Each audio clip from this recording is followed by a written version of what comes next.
नमस्कार प्यारे बच्चों, जय हिंद। मैं परिहार सर आप सभी का मेरे इस YouTube channel primary digital study में स्वागत है। प्यारे बच्चों, आज के इस वीडियो में हम कक्षा चौथी की पर्यावरण अध्ययन का पाठ 19 सीखने जा रहे हैं और इस पाठ का नाम है जड़ों का जाल। आप सभी को कक्षा चौथी की ईबीएस की पुस्तक ओपन करना है और पाठ 19 आपको निकाल लेना है। वीडियो को आप शुरू से लेके अंत तक जरूर देखें, क्योंकि इस वीडियो के माध्यम से आप पाठ 19 सीखने जा रहे हैं। बिना देर किए हम वीडियो की शुरुआत करते हैं और इस पाठ को हम पढ़ना प्रारंभ करते हैं। बीच में जो भी प्रश्न आएंगे, प्रश्नों के उत्तर भी हम इसी वीडियो में कंप्लीट करते हुए आगे बढ़ेंगे। जैसा कि आप स्क्रीन देख रहे हैं, स्क्रीन में पाठ 19 है और इस पाठ का नाम है जड़ों का जाल। पढ़ना शुरू करते हैं। अब्दुल छुट्टी के दिन बगीचे की देखभाल में अपने अब्बू की मदद करने गया। अब्बू आज मटर की क्यारियों में से सूखे पत्ते और जंगली घास निकालकर एक जगह जमा कर रहे थे। अब्दुल भी पास की एक क्यारी में से घास खींचने लगा। वह घास के पौधे को आसानी से नहीं खींच पा रहा था। दो तीन घास के पौधे खींचते ही उसके हाथ लाल हो गए। खींचने के चक्कर में बेल के सहारे के लिए जो डंडी लगी थी गिर गई और मटर की नाजुक बेल भी टूट गई।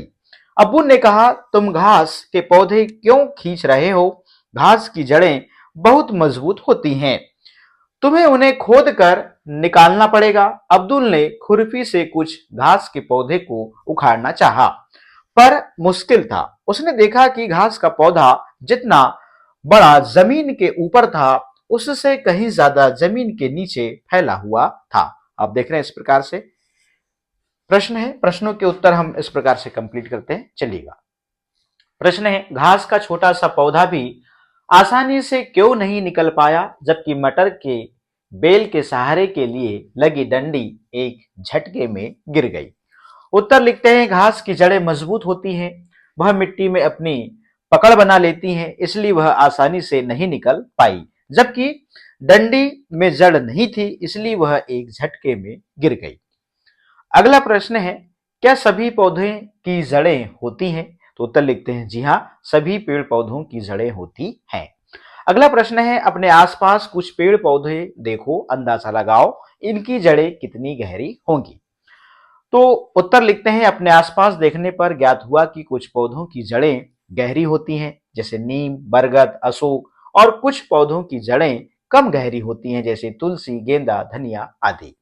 चलिएगा, अगला प्रश्न है, 3 दिन बाद अब्दुल ने देखा कि मटर के पौधे का टूटा हुआ एक हिस्सा सूख गया था।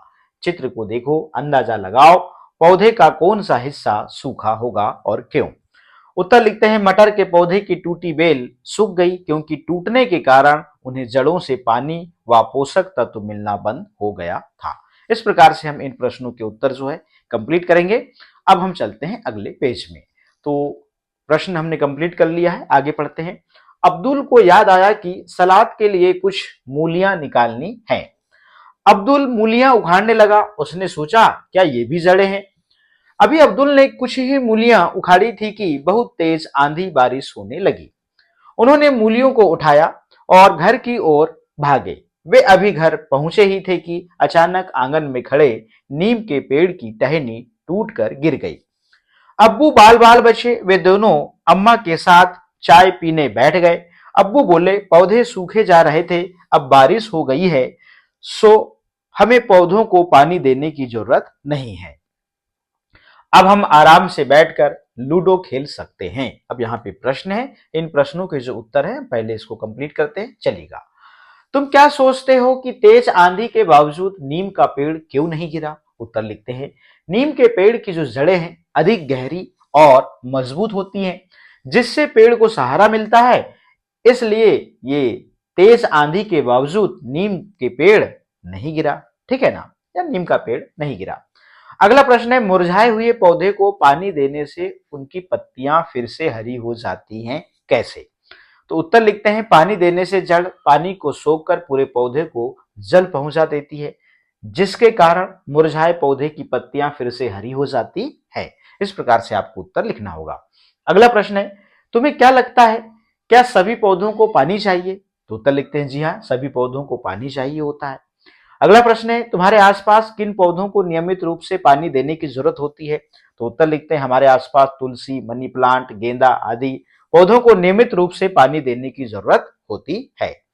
अगला प्रश्न है, अगर पौधों में पानी ना दें तो क्या होगा? तो उत्तर लिखते हैं, पानी की कमी से पौधे सूख कर मुरझा जाएंगे। और अगला प्रश्न है, अब्दुल का ध्यान इस बात पर गया कि उसने तो कभी नीम के पेड़ को पानी नहीं दिया।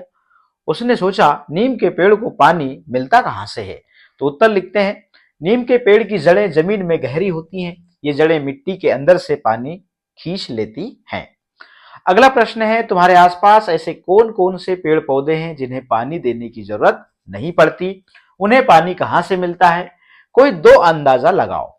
तो उत्तर लिखते हैं, बरगद, नीम, पीपल आदि पौधों को पानी देने की जरूरत नहीं पड़ती। इनको पानी जमीन से मिलता है।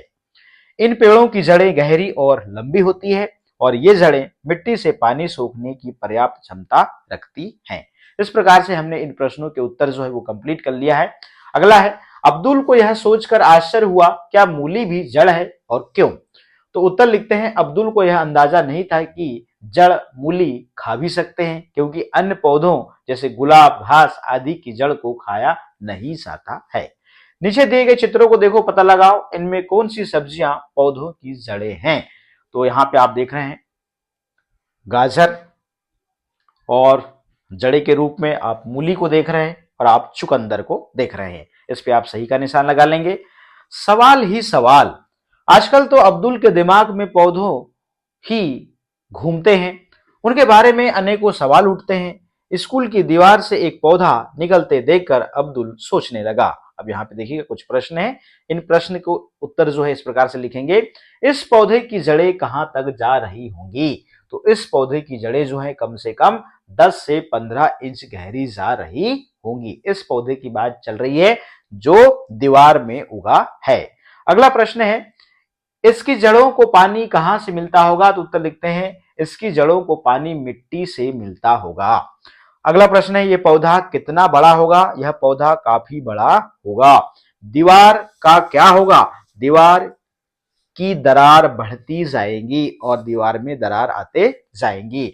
सामने के चित्र में दिखाए गए पौधे को पहचानो और नाम बताओ। ये है पीपल का। चलिएगा, अब चलते हैं अगले पेज में। क्या तुमने कभी किसी दीवार की दरार से कोई पौधा उगते हुए देखा है और कहां? उसे देखकर क्या तुम्हारे मन में कोई सवाल उठा? गांव में पुराने घर की दीवार पर उगते देखा है और उसे देखकर यह सवाल उठा कि जब यह बड़ा होगा तो इसकी जड़ें घर के अंदर घुस जाएंगी। कुछ प्रश्न बताओ अपने बड़ों से, उनके उत्तर पता करो और उस पौधे का नाम पता करो जिसे तुमने देखा। तो यहाँ पे हम पीपल लिख देंगे। चलिएगा, यहाँ पे एक आपको पेड़ दिखा रहा है जो गिर गया है।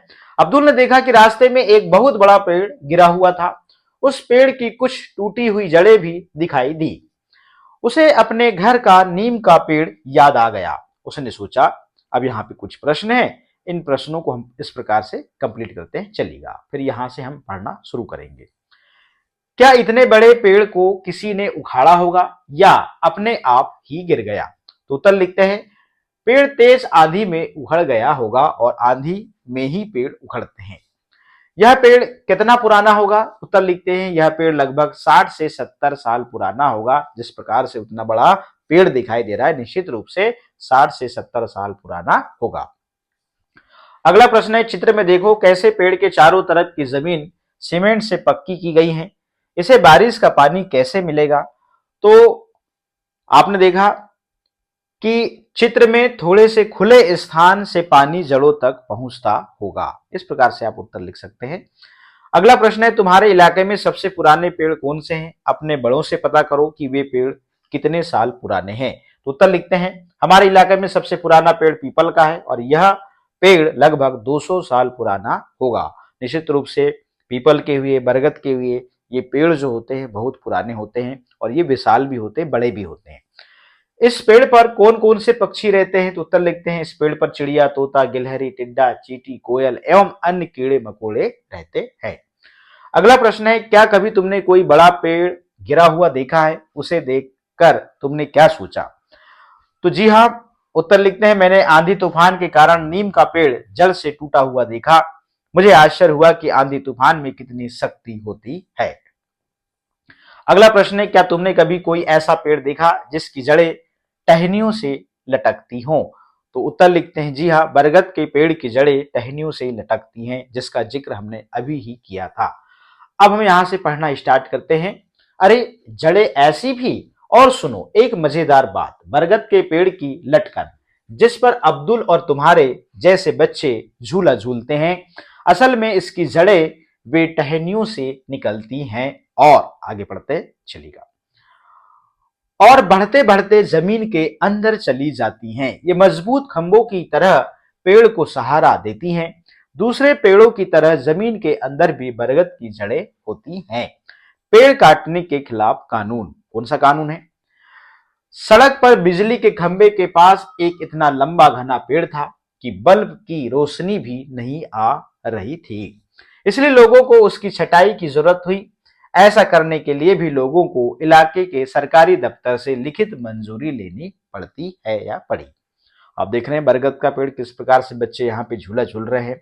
क्या तुमने कभी ऐसा पेड़ देखा है जिसकी जड़ें टहनियों से लटकती हों? निश्चित रूप से हमने देखा है, और आप यहाँ पे देख पा रहे हैं बरगद की जो जड़ें होती हैं वो टहनियों से निकलती हैं, और इन्हीं आप देख रहे हैं ये जो जड़ें हैं इनसे बच्चे झूला भी झूलते हैं। आओ करें, क्लास में 3 या 4 बच्चों के समूह में बढ़ जाओ और इन चीजों को इकट्ठा करो। कांच का गिलास, चौड़े मुंह वाली बोतल, रुई, रबर बैंड या धागा, कुछ दाने, साबुत मूंग, गेहूं, बाजरा, सरसों, चना या फिर राजमा। इस प्रकार से आपको इकट्ठा करना है। चलिएगा, अब यह प्रयोग करो, हर समूह अलग अलग प्रकार के बीज ले। एक ही तरह के बीजों को एक कटोरी पानी में रात भर भिगो दो। एक कांच का गिलास या फिर चौड़े मुंह वाली बोतल लो, इसके मुंह पर रुई की एक तह गीली करके रखो। इसे रबर बैंड या धागे से बांध दो। भीगे हुए इन बीजों को गीली रुई पर रखो। ध्यान रहे कि रुई गीली रहे। इसे 10-12 दिन तक रोज देखो, क्या बीजों में से कुछ निकलता हुआ दिखाई दे रहा है? पौधा चौथे और 8वें दिन कैसा दिखता है उसका चित्र बनाओ। आप देख रहे हैं चौथे दिन इस प्रकार से हमने यहाँ पे एक चने का पौधा लिया हुआ है। 4 दिन में आप देखेंगे चने के पौधे को इस प्रकार से दिखने लगता है, और 8 दिन में इस प्रकार से दिखने लगता है। यहाँ पे प्रश्न है, इन प्रश्नों के उत्तर हम पहले कंप्लीट करते हैं। सूखे और भिगोए हुए बीजों में क्या अंतर दिखे? तो उत्तर लिखते हैं, भिगोए हुए बीज अंकुरित हो गए और सूखे बीज अंकुरित नहीं हुए। अगर रुई सूखी रह जाती तो क्या होता? तो उत्तर लिखते हैं, अगर रुई सूखी रह जाती तो बीज अंकुरित नहीं होता। अगला प्रश्न है, जड़ किस तरह उगी, तना किस तरह उगा? तो उत्तर लिखते हैं, जड़ नीचे की ओर और तना ऊपर की ओर बढ़ा। अगला प्रश्न है, ये पौधे रुई में कितने बड़े हो पाए? उत्तर लिखते हैं, रुई में ये पौधे लगभग 3 इंच ही बड़े हो पाए। अगला प्रश्न है, क्या सभी बीजों में से पौधे निकले? तो उत्तर लिखते हैं, जी नहीं, सिर्फ भीगे हुए बीजों में से ही पौधे निकले। अगला प्रश्न है, जड़ों का रंग क्या है? तो जड़ों का रंग सफेद है। अगला प्रश्न है, क्या तुम्हें जड़ों पर बाल दिखाई दे रहे हैं? तो उत्तर लिखते हैं, जी नहीं, जड़ों पर बाल दिखाई नहीं दे रहे हैं। अगला प्रश्न है, इन पौधों को रुई से अलग करने की कोशिश करो, क्या अलग कर पाए और क्यों? उत्तर लिखते हैं, पौधे रुई से अलग नहीं हो पा रहे क्योंकि जड़ों ने मजबूती से रुई को जकड़ लिया है।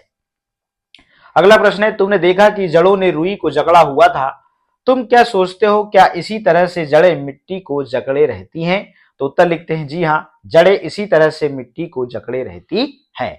चलिएगा, यहाँ पे ये प्रश्न हमने कंप्लीट कर लिया है। लीजिए, क्या तुम जानते हो ऑस्ट्रेलिया में एक पेड़ पाया जाता है जिसका नाम है रेगिस्तानी ओक। इसकी ऊंचाई तुम्हारी क्लास की दीवार के लगभग होती है और पत्तियां बहुत ही कम। अंदाजा लगाओ इसकी जड़ें जमीन में कितनी गहरी जाती होंगी। सोचो, यदि ऐसे 30 पेड़ जमीन पर लाइन से लेटा दिए जाए तो उस लंबाई तक जमीन में गहरी जाती हैं। अरे बाप रे! इस पेड़ की जड़ें जब तक कि पानी तक न पहुंच जाएं, यह पानी पेड़ के तने में जमा होता रहता है, और उस इलाके में रहने वाले लोग यह बात जानते थे। जब कभी इस इलाके में पानी नहीं होता तो वहां के लोग इसके तने के अंदर पतला पाइप डालकर पानी निकाल लेते थे। तो ये बड़े काम की चीज पता चली, और ये ऑस्ट्रेलिया में पेड़ पाया जाता है जिसका नाम है रेगिस्तानी ओक। ठीक है ना, चलिएगा। क्या क्या बढ़ता है? आरिफ और रूपाली में आपस में बहस छिड़ गई कि ये चीजें बढ़ती हैं। आरिफ कहता है पत्ते, मुन्ना, कली, पिल्ला, नाखून, गाड़ी। रूपाली कहती है चांद, पेड़, मैं, बाल, तरबूज, मच्छर, कौआ। चलिएगा आगे। तुम्हें क्या लगता है इनमें से कौन कौन सी चीजें बढ़ती हैं? तुम भी अपनी एक सूची बनाओ। तो बढ़ने वाली चीजें पत्ते, मुन्ना, कली, पिल्ला, नाखून, पेड़, मैं, बाल, तरबूज, मच्छर, कौआ, ये सब चीजें बढ़ती हैं, इनमें ग्रोथ दिखती है। बढ़ने वाली वस्तुओं की मेरी सूची: आदमी, बिल्ली, कुत्ता, आप, पौधे, गाय, भैंस। इस प्रकार से तुम अपने बारे में सोचो, तुम किस तरह से पिछले कुछ वर्षों में बदले हो। जैसे क्या तुम्हारी लंबाई बढ़ी है पिछले एक साल में? कितनी? तो जी हाँ, हमारी लंबाई पिछले एक साल में लगभग आधा फीट बढ़ी है। सोचो अगर तुमने अपने नाखून कभी काटे ही ना होते तो वे कितने बड़े होते। अपनी कॉपी में उसका चित्र बनाकर दिखाओ। इस प्रकार से नाखून बढ़ जाते हैं। ठीक है ना। अब चलिएगा, हमारे नाखून राक्षसों जैसे बड़े बड़े व डरावने हो जाते हैं। तुम्हारे शरीर की क्या ऐसी कोई चीज है जो बढ़ती रहती है? क्या उसे समय समय पर काटना पड़ता है? तो उत्तर लिखते हैं हमारे शरीर में नाखून और बाल बढ़ते रहते हैं और उन्हें समय समय पर काटना पड़ता है। इस प्रकार से हमने कक्षा 4 की पर्यावरण अध्ययन का पाठ 19 जो है वो कंप्लीट कर लिया है। इस पाठ को पढ़ा, पढ़ते पढ़ते बीच में जो भी प्रश्न आए, प्रश्नों के उत्तर भी हमने कंप्लीट कर लिया है। तो प्यारे बच्चों, आज के इस वीडियो में इतना ही। फिर मिलेंगे हम नए वीडियो में नए पाठ के साथ में। आप सभी का बहुत बहुत धन्यवाद।